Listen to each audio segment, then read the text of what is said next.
వందే శంభుం ఉమాపతిం సురగురుం వందే జగత్కారణం వందే పన్నగభూషణం మృగధరం వందే పశూనాం పతిం వందే సూర్య శశాంక వన్హినయనం వందే ముకుంద ప్రియం వందే భక్తజనాశ్రయం చ వరదం వందే శివం శంకరం.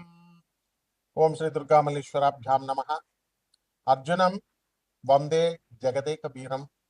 ఓం శ్రీ రాధాకృష్ణాభ్యాం నమః. మనకి శనీశ్వర స్వామి అనగానే మనం భయపడతాం.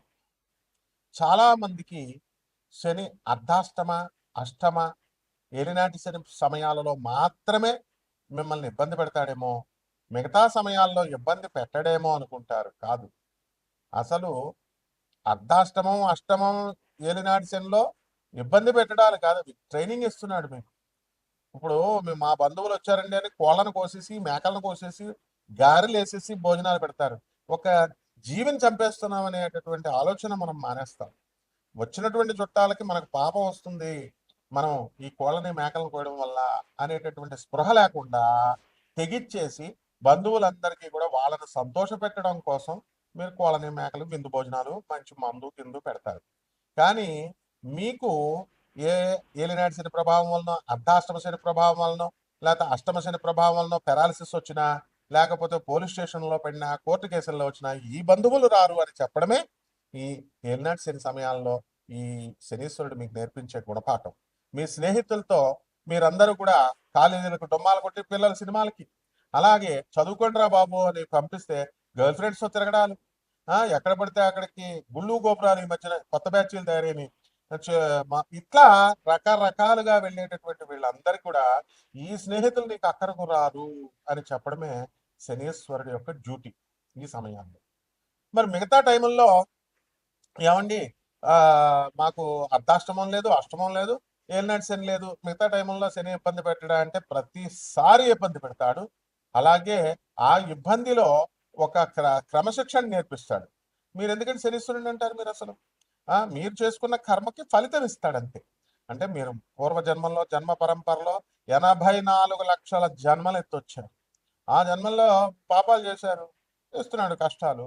సుఖాలు చేశారు, ఇస్తున్నాడు మంచి సుఖాలు ఇస్తున్నాడు, శుభాలు చేస్తే, మంచి పనులు చేస్తే.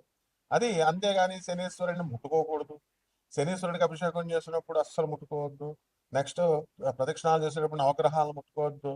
తర్వాత ఈ యొక్క శనీశ్వరుడు కాళ్ళు కడిగేసుకోండి. అభిషేకం చేసిన తర్వాత శనీశ్వరుడికి అక్కడ మందపల్లిలో అయితే ఇంకా దారుణంగా స్నానాలు చేసేసి నల్ల గుడ్డలు అక్కడే వదిలేసి, నువ్వు వేసుకొచ్చిన ప్యాంటు షర్టు వదిలేసి వెనక్కి తిరిగి చూడకుండా వెళ్ళిపోవడం. ఎవర్రా మీరు అంత పండితులరా, బోకునా కొడకల్లారా?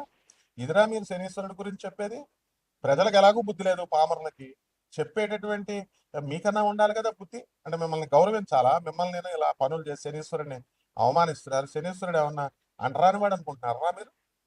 మీరు తప్పులు చేసి, మీరు బోకు పనులు చేసి, మీరు వెధవ పనులు చేసి మీ కర్మలకు పెరాలసిస్ ఇస్తే శనీశ్వరుడు దేవుడు చేయలేదు.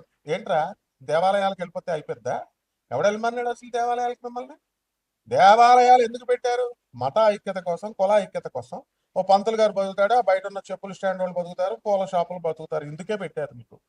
అంతేగాని దాన్ని పండితుల డ్యూటీ అది చెప్పాలి. అబ్బో గుడిలోకి వెళ్ళి ప్రదక్షిణాలు చేసేస్తే వైబ్రేషన్స్ వచ్చేస్తాయి, షర్ట్ ఇప్పేసి మళ్ళీ ఎక్స్ట్రాలు షర్ట్ ఇప్పేసి ప్రదక్షిణాలు. దాన్ని నేను కూడా చెప్పాను.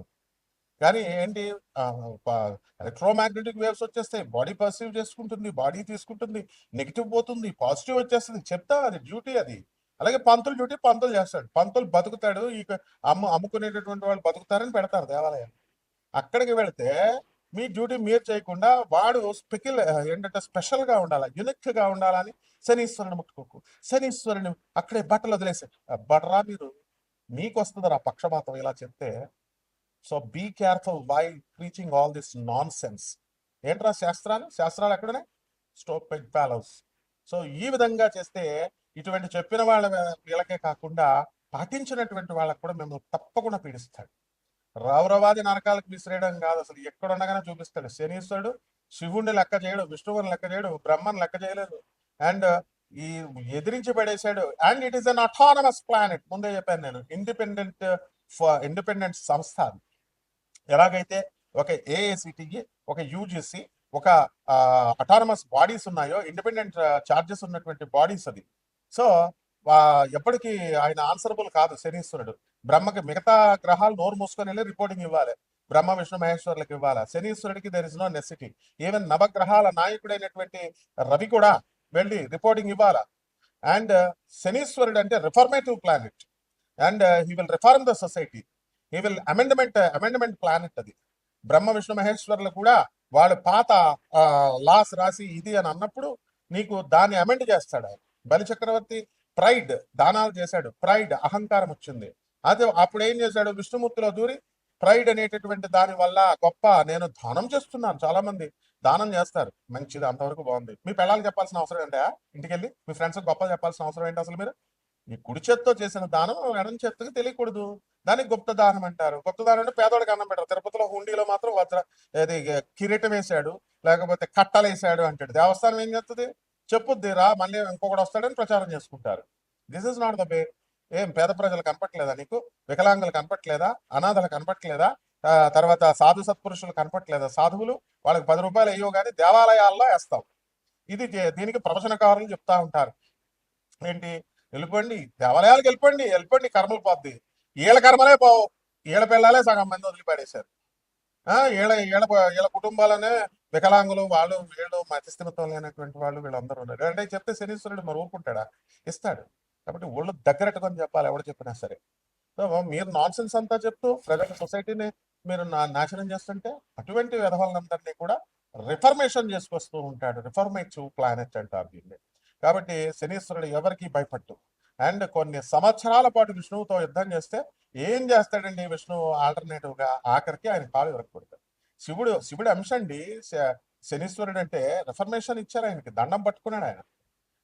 కాబట్టి తోలు తీసేస్తాడు. ఇంకెప్పుడు అలాంటివి కానీ చెప్పకండి, ఇలాంటి నాన్ సెన్స్ అంతా చెప్పకండి. ఇప్పటికైనా తోటి మీరంతా మా గురువులు, మా చక్కగా మిమ్మల్ని పండితులను గౌరవించాలా. If you tell like this, definitely I will condemn all this bloody nonsense. ఇకపోతే ప్రజలు మేషరాశి, ఈ మేషరాశి వారికి అందరికీ కూడా మనం గత సంవత్సరం కంటే ఈ సంవత్సరంలో మనకి ఏంటి మార్పులు చూద్దాం. ఏలినాటి శని జరుగుతుంది. ఏలినాటి శని జరుగుతున్నప్పుడు దాని ప్రభావం అనుకుంటుంది కదా, బంధువులు విరోధులు అవుతారు, ఫ్రెండ్స్ విరోధులు అవుతారు, మిమ్మల్ని అపనిందల వాళ్ళు అవుతారు. మీరు అందువల్ల ఆడవాళ్ళతో మాట్లాడకండి. మాట్లాడే భార్యతో కూడా చక్కగా మర్యాదగా బిహేవ్ చేయండి. ఆఫీసులో వాళ్ళందరితో కూడా మంచిగా ఉండండి. ఆలోచన ప్రవృత్తి నేర్చుకోండి. ఆదాయాలు, ఇకపోతే ఆదాయాల దగ్గరికి వచ్చేసరికి మీరు బాగా ఇంప్రూవ్మెంట్ ఉంటుంది. ఇక ఏలినాటి శని ప్రభావం వలన మనకి పూర్వజన్మ మీ యొక్క పుణ్య ప్రభావం వల్ల విదేశ యోగాలు ఉన్నాయి. విదేశాల్లోకి వెళ్ళి స్థిరపడతారు.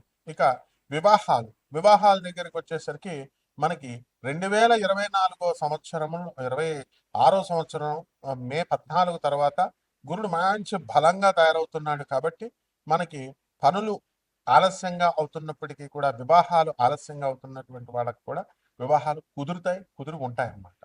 ఇక సంతానం దగ్గరికి వద్దాం. సంతానము కన్సీవ్ అవుతారు, చాలా సంవత్సరాలుగా అవనటువంటి వాళ్ళంతా కూడా. అండ్ శత్రు బాధ మాత్రం చాలా అధికంగా ఉంటుంది. అంటే శత్రువులు అంటే బాహ్య శత్రువులేమో అనుకుంటారు, కాదు, బాహ్య శత్రువులు కాదు. బాహ్య శత్రువులతో పాటు అంతఃశత్రువులు, ఈర్ష్య, అసూయ, రాగద్వేషాలు మీరు ఇవన్నీ కూడా ఉంటాయి. దీన్ని ఆసరాగా తీసుకుని నరఘోష అని చెప్తా ఉంటారు వీళ్ళు. కాబట్టి ఇతరుల మీద మీరు ఈర్షపడకండి, ఆటోమేటిక్గా వాళ్ళు మీకు ఈర్షపడరు కూడా. అనవసరమైనటువంటి విషయాల్ని మీరు వేలు పెట్టకూడదు. చక్కగా మీ యొక్క లిమిటేషన్స్ తెలుసుకోండి. ఆర్మీ వాళ్ళకి లాంగ్ లీవులు దొరకడం జరుగుతుంది. భార్యా పిల్లలకి దూరంగా వ్యాపారస్తులు వ్యాపారాలు చేసుకోవడం అనేటటువంటిది ఉంటుంది. ఈ వ్యాపారం వ్యాపారం కాదు, మొత్తం ఆల్ చిన్న చితకా దగ్గర నుంచి అంబానీ వరకు అన్ని రకాల వ్యాపారాలు కూడా బ్రహ్మాండంగా ఉంటాయి. ఇకపోతే బద్ధకం ఎక్కువగా ఉంటుంది, రక్త ప్రవాహం తక్కువగా ఉంటుంది, అనేకమైనటువంటి బ్రెయిన్ కి సంబంధించినటువంటి వ్యాధులు రావడానికి అవకాశాలు ఉన్నాయి. బ్రెయిన్ ఫ్లో ఎక్కువగా మాంద్యం ఎప్పుడు వస్తుందండి? Blood flow తక్కువైనప్పుడు. సో ఈ విధంగా ప్రతి పని కూడా రేపు చూద్దాం అనేవాడు పరమ దరిద్రుడు అనమాట. అంటే ప్రతి ఒక్కరిని చూడండి, ఇప్పుడు అయ్యే పనిని రేపు చేద్దాం, ఎల్లుండి ఎప్పడరా నువ్వు అసలు ఫస్ట్ రేపు అనే పదం ఎందుకు వస్తుంది అసలు నీకు? టుమారో చేద్దాం, పోస్ట్ పోన్మెంట్. అదే అనమాట ఈ యొక్క శనిగ్రహ ప్రభావం. బట్ పరిహారాలు ఏం చేసుకోవాలండి ఏలినాటి శనికి? మనం శని జపం చేయాలా, శని స్తోత్రాలు చదవాలా, శనికి కిలోంపావు నల్ల నువ్వుల్ని నల్లని వస్త్రాన్నిచ్చి పేద బ్రాహ్మణులకి శనివారం నాడు ఉదయం 8 గంటలకి దానం చేసుకోండి. దశమహావిచ్చల్లో ఒకటైనటువంటి మహాకాళి అమ్మవారి యొక్క మంత్రజపాన్ని, అనుష్ఠానాన్ని మీరు చేసుకోండి. ఆ మంత్రజపం మేము చెప్తాం, మేము ఉపదేశిస్తాం. అదేవిధంగా ఈ యొక్క దుర్గాదేవి యొక్క కవచాన్ని అంటే దుర్గా మంత్రాన్ని కూడా ఓం శ్రీ దుర్గాయ నమః అనేటటువంటి మంత్రంతో మీరు జపం చేసుకోండి, సరిపోతుంది. శుభమస్తు.